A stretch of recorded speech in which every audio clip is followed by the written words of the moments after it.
Good morning, students. It's me, Dakshina, and I'm here again with my next video. And today, again, we will discuss some questions.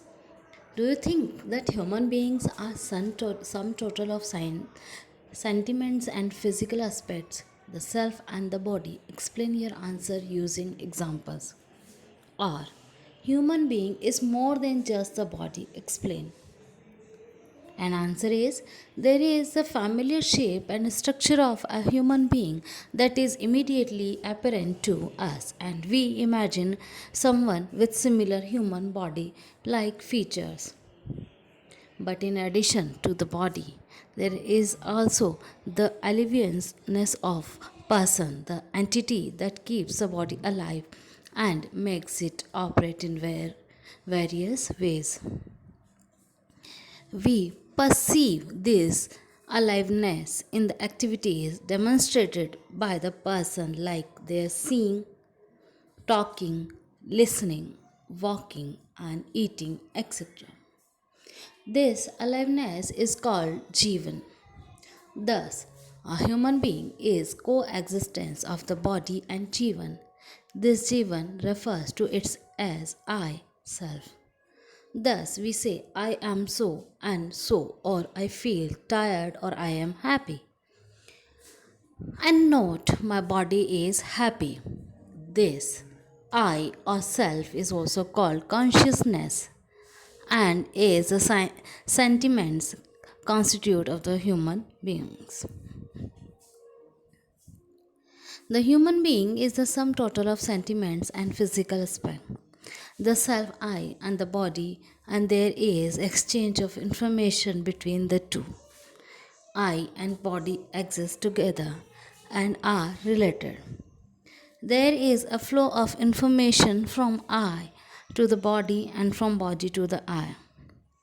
We can make this distinction between the self and the body in three ways in terms of the needs, activities, and the types of these two entities.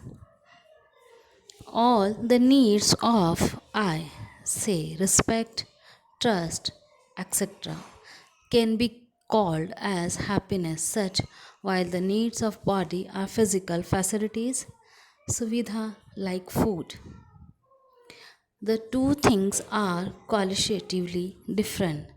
There is no relevance of quantity for the needs of I as it is qualitative, while the needs of body are quantitative and they are limited in quantity.